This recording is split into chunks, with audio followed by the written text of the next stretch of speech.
In the summer of 1841, Florida doctor John Gorey faced a dire situation. Yellow fever, also known as the Black Vomit, was sweeping through his town, wiping out entire families. Patients came to Gorey's small infirmary jaundiced and burning with fevers up to 40 degrees Celsius. To cool his patients down, Gorey couldn't turn to refrigeration because that hadn't been invented yet. So he came up with the radical treatment. He suspended pans of ice in his infirmary, allowing the cool, dense air to flow down over his patients, providing much-needed relief. But this treatment was almost impossible to sustain because it required hundreds of kilograms of ice per day, and Gorey had only one way to get it. He relied on ice blocks that were transported thousands of kilometers through a now-forgotten ice empire, a vast network of ships and ice houses all built and controlled by one man, known to the world as the Ice King. Over the previous 35 years, he had forged a monopoly that spanned the globe, and anyone who wanted ice was at his mercy. Gorey only got a few deliveries each year, and now, by the peak of summer, the cost of just a few days' ice for the infirmary would have been more expensive than the average yearly wage, so locals began to refer to the ice as white gold. As Gorey's supply ran out, he was forced to watch his patients suffer and die. It was in that moment that he decided he would find a way to free the world from the grip of the Ice King. By the turn of the 19th century, most of America's ice came from the northern states, where thousands of square kilometers of lakes would freeze over for much of the year. The hard part was getting all that ice out. To get ice out of a lake or river, first of all, you had to trust that it was deep enough to support your weight, and there's no way to really tell. Then you had to walk out several feet onto this plane of ice, take a saw that's as long as I am tall, and then carve the very ice that you're standing on, and just, hope to heaven that it doesn't sink. Then you had to kind of float it to shore, and a horse would help to kind of pull the ice into the back of a wagon. It was frequently common for the harvesters and their horses to fall through into the ice, sometimes to their death. This dangerous and painstaking process meant that ice remained a rare commodity, available mostly to wealthy landowners. One of the few who had access to it was 22-year-old Boston merchant Frederick Tudor.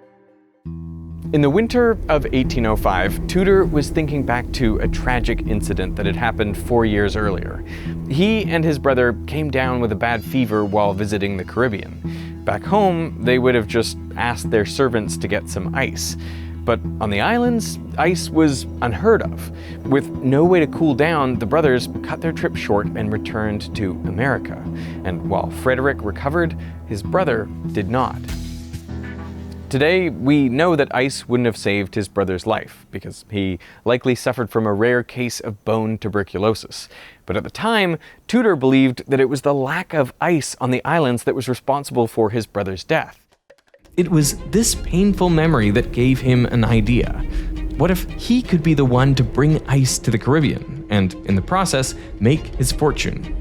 So Tudor got to work. He hired dozens of men to gather ice and approached investors to help finance a ship. But to the investors, this plan seemed ridiculous. Tudor wrote, "People only laugh when I tell them I'm going to carry ice to the West Indies," which is understandable because the journey would take 3 weeks, sailing through warm seas under the blazing Caribbean sun. I mean, can you really transport ice in those conditions for that long? Wouldn't it all just melt?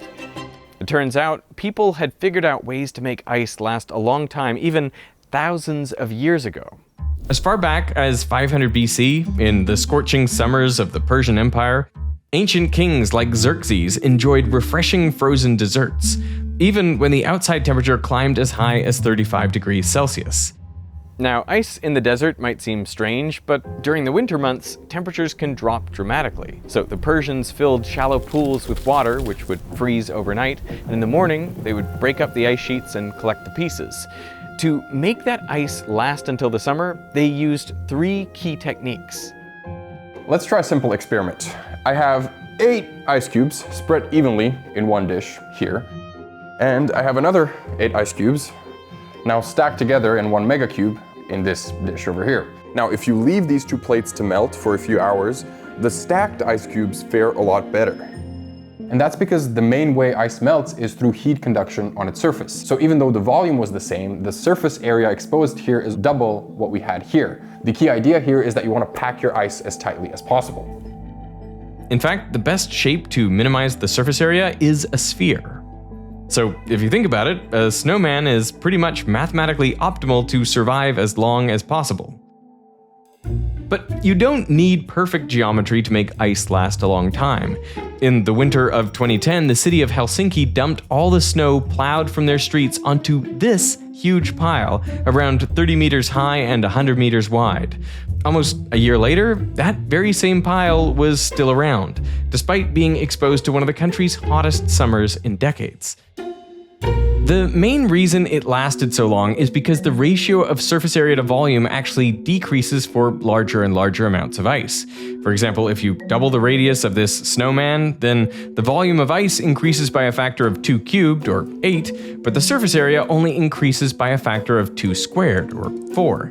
This is known as the square-cubed law, which was the second technique used by the Persians. And finally, they needed a way to shield the ice from the harsh desert. Okay, I have another example. 2 ice cubes, 2 dishes. The only difference really is going to be that I have this fan, which is going to be blowing air onto this ice cube. Now, it's not heating any of the air, it's just blowing away any air the ice would have chilled for itself, and it's introducing more warmer ambient temperature air, which heats the ice cube better. After about an hour of the fan blowing, this ice cube is completely gone, whereas this one is only about 40% melted. So obviously you want to minimize the amount of airflow that you're getting around your ice. One way you can do that is by putting the ice in a deeper dish, like a pit. Because colder air sinks to the bottom, so it collects around the ice and lets it stay there for longer. And a way you can one-up that is to seal the ice, which is exactly what the Persians did. This is a yakhchal, an ancient Persian ice house. It's a massive domed structure with walls up to 2 meters thick at the base. Here, the Persians collected up to 220 tons of ice and packed it tightly together in a pit. This allowed the cold, dense air to collect while warm air was funneled up and out of the dome. After the winter, the entire structure was sealed up, insulating the ice until summer. For the next 2,300 years, these techniques barely changed. And now, Tudor was ready to bet his fortune on these ancient principles. So he mortgaged land on his family estate to buy a ship, and he began modifying it for the long journey to the West Indies. He did that by building out a cargo hull in a ship that was built similarly to the ice houses. The ice was elevated off the ground, so it wasn't sitting in meltwater, because meltwater, speeds up the melting of ice. And the blocks of ice were also packed really tightly. Tudor went all in, sinking a full $10,000 of mostly borrowed money into the venture, which is the equivalent of over $250,000 today. He sent his youngest brother and his cousin ahead to the island of Martinique to build an ice house ready to receive the cargo. On the morning of February 13, 1806, Tudor departed Boston Harbor, carrying with him over 80 metric tons of ice, the first shipment of its kind. The Boston Gazette ran an article that read, "No joke, a vessel has cleared at the custom house with a cargo of ice. We hope this will not prove a slippery speculation."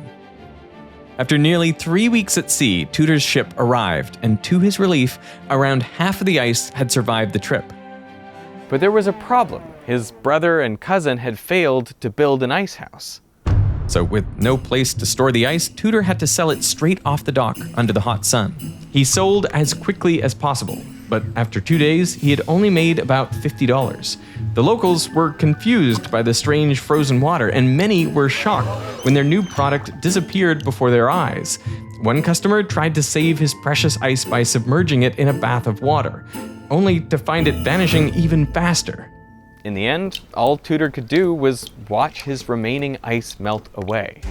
Yet somehow, he was undeterred. And over the next 4 years, he continued to borrow money, using every cent to ship ice to new markets like Cuba, Jamaica, Barbados, and Antigua.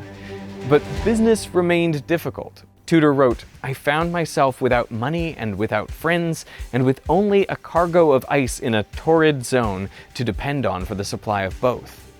By 1809, Tudor owed $40,000 to investors, which is over $1 million today. He was hounded by creditors. He was forced to hide from sheriffs on his own ships, and he was even sent to debtor's prison twice. He later described it as the winter of my discontent, but during that time, he had a revelation. The reason demand wasn't picking up was because the people of the West Indies didn't know what to do with ice. So all he had to do, he reasoned, was make them understand by offering them some refreshing drinks.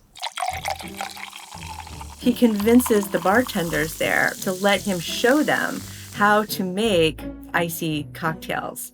And he gives the ice initially to the bartenders for free. So the bartenders can sell both the icy drink and the room temperature drink at the same price, just to see what their customers prefer. And lo and behold, they prefer the icy drink. In Tudor's own words, a man who has drank his drinks cold at the same expense for 1 week can never be presented with them warm again. Tudor even showed them how to make ice cream, which became an instant hit, especially in Cuba. 150 years later, during the Cuban Revolution, its leader, Fidel Castro, was obsessed with ice cream. He was actually known to eat up to 18 scoops after lunchtime, which is a bit crazy. His sweet tooth was so famous that the CIA actually tried to assassinate him with a poisoned milkshake. Now, back in Tudor's day, his work was finally paying off. The cafe owners in the West Indies started asking him for more and more ice, and he realized that he could increase his profits just by refining his methods. So he started using sawdust to insulate his ice on the ships, because sawdust was a phenomenal insulator that you could basically get for free from all the sawmills around Boston. They were just trying to get rid of it. And he also replaced the manual saws at the lakes with horse-drawn plows, which made it all the easier to get the ice out. Because of that, the price of extracting a ton of ice dropped from around 30 cents all the way down to 10 cents. By the 1820s, Tudor was finally turning a profit, and the ice trade began to pick up. So much so that copycat businesses began to crop up. But Tudor wasn't about to let anyone else have a share of the market he created, so to maintain his monopoly, he often undercut his competition until they either gave up or went out of business. Tudor's ambition didn't end there, and he wrote that there was an experiment I have been desirous of making for 20 years. In 1833, he took on his biggest challenge yet, a 4-month journey to ship ice halfway across the world to Calcutta, India.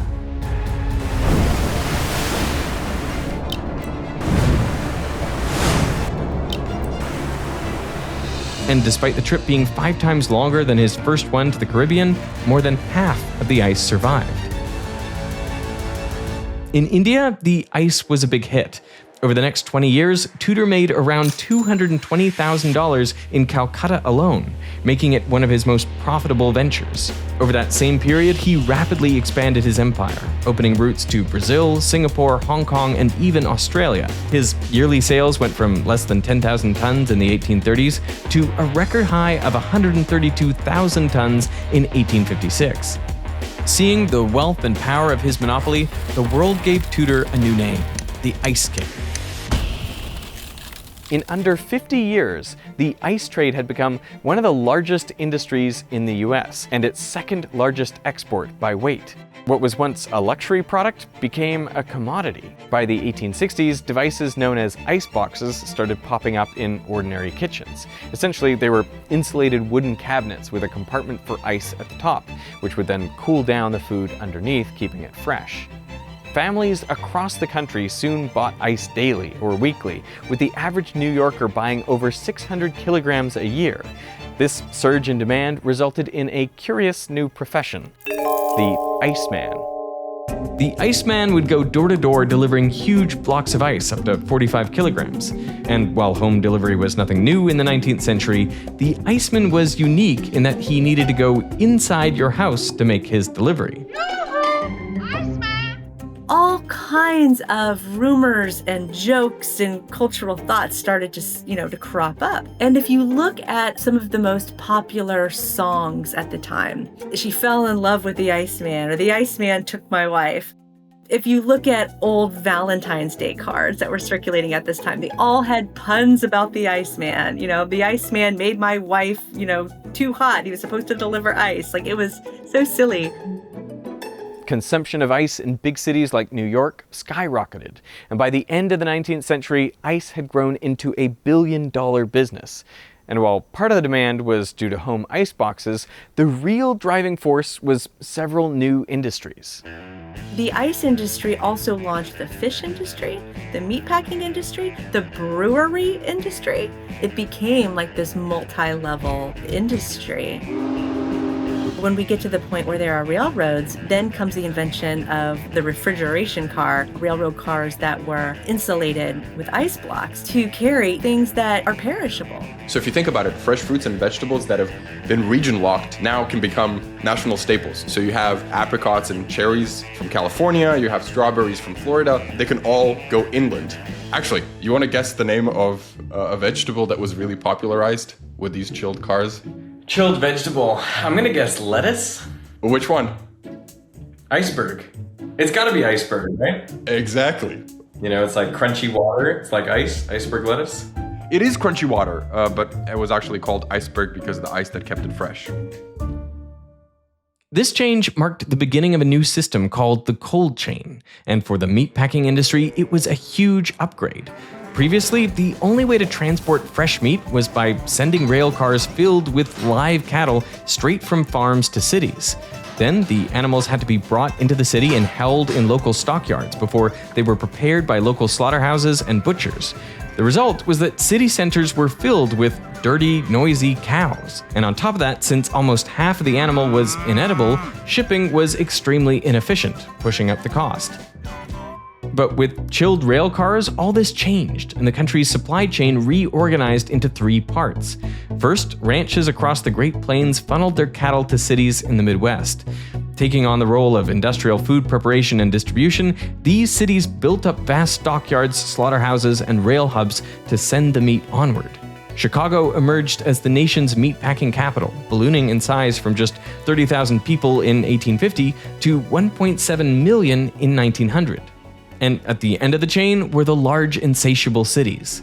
With the new system in place, almost twice as much edible meat could be transported in each rail car, eventually dropping the cost in urban areas by 39%.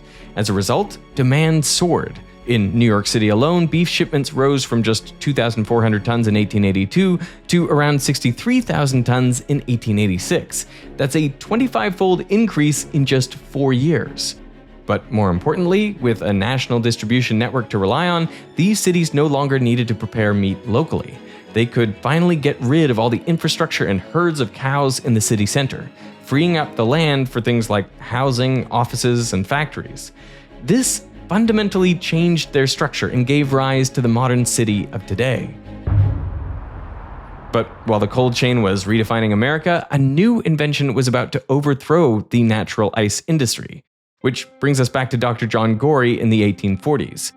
A few scientists had devised and even built prototype cooling machines, but they weren't commercially viable. And Gorey wasn't faring any better. He had spent 3 years struggling to make artificial ice with no success. But one night, while experimenting with an air pump to drain a bucket, he noticed that if he let the air expand quickly, it formed a thin layer of ice on the surface of the water.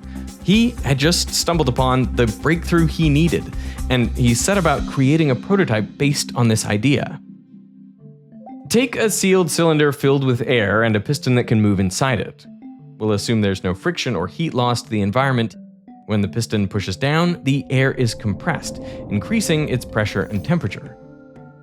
The reason the temperature increases is because as the piston pushes down, it moves toward the air molecules. So when a molecule bounces off this moving surface, it gains a little bit of speed. And since the temperature is proportional to the molecule's speed squared, well, the air must heat up. But notice that this process is completely reversible. If the piston is released, the high-pressure air pushes the piston back until the pressure equalizes. So now when one of the molecules bounces off the piston, it loses a little bit of speed. Gorey knew that if he simply let all of this hot, high-pressure air expand, it would return back to roughly its original temperature, which wouldn't be very helpful. But what if he first cooled the air and then let it expand? Well, then its temperature would drop far lower than the ambient air. He started with a similar setup, a cylinder and a piston that were powered by a hand crank. which he then attached to a large air tank. As Gory turned the crank, the piston moved down, compressing the air and raising its temperature. To prevent the air from being sucked out of the large tank, Gory added a one-way valve at the bottom of the cylinder. He also added a similar valve at the top of the piston so that the cylinder could refill with fresh air. So now, with each turn of the crank, more and more air was added to the tank, which allowed Gory to increase the pressure to around 10 atmospheres. But then he added one extra step. In between the piston and the tank, he placed a big bucket of water, and he forced the air through a submerged pipe. This cooled the air down to around the same temperature as the water. The result was that his tank was still filled with high-pressure air, but instead of being hot, it was cool. So now, when Gory released some of his cool air into another cylinder with a piston, the air rapidly expanded. This cooled the air down below its starting point and dropped it to freezing temperatures. Gory then placed this entire cylinder inside a large tank of water, finally making ice. But to avoid the entire tank freezing solid and clogging up his machine, he used one final trick. Instead of fresh water, he filled the final tank with salt water, which freezes below 0 degrees Celsius. Since the salt water remained liquid, he then submerged metal molds of fresh water until they froze into solid blocks, essentially creating the world's first ice cube tray. For the first time ever, ice could be created anywhere, even in the heat of the Florida summer.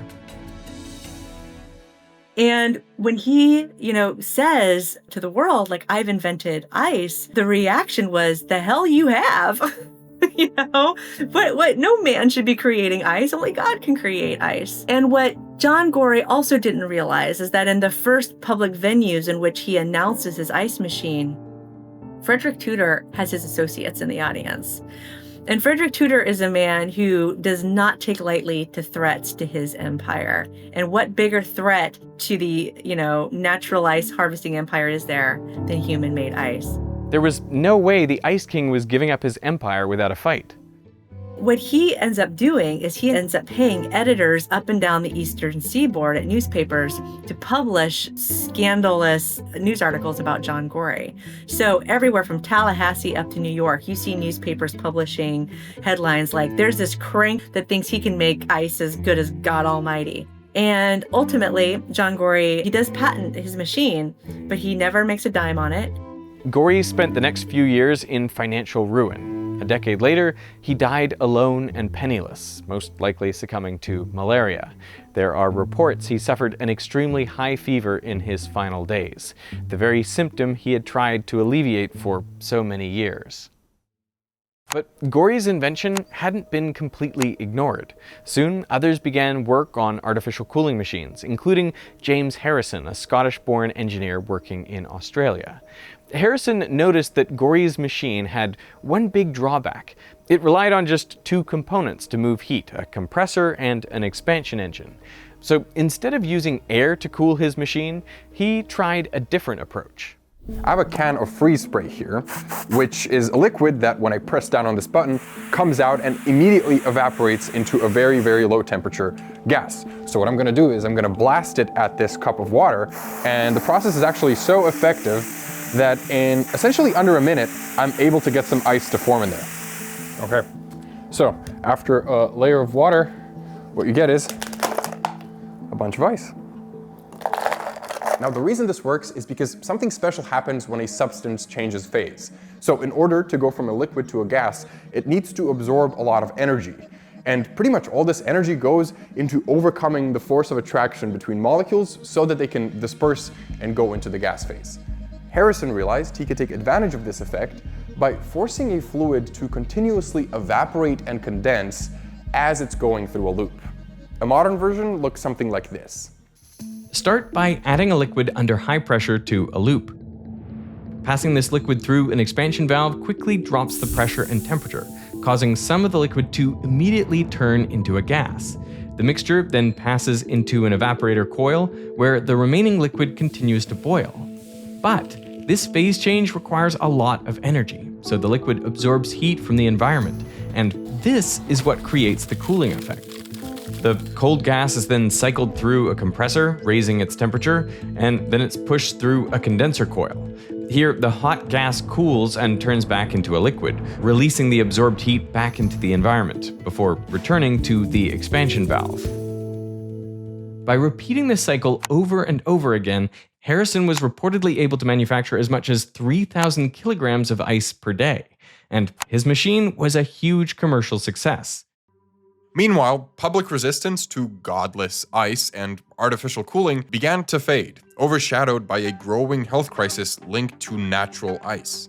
One of the reasons artificial ice was so much better is because we make it on our own terms. With natural ice, we had to wait until the right season, in the right place, and then whatever happened in the water that froze, like something died or was rotting in there, you had to work with it. By the time we get to the mid-19th century, the peak of the Industrial Revolution, factories and farms just letting loose their chemicals and detritus into the nearby lakes and rivers. You put an ice block into your cocktail, you could get cholera. There are like stories of hospitals treating wounds with ice, and then the ice makes you get a disease, and your wound isn't even the problem. They're getting cholera, they're getting food poisoning or ice poisoning. I mean, they're getting very, very sick. It's so funny, when we were first talking about this story, I was thinking about this, frozen New England ice, and I was just imagining like the purest lake water, this crystal clear ice, and like just this incredible product, right?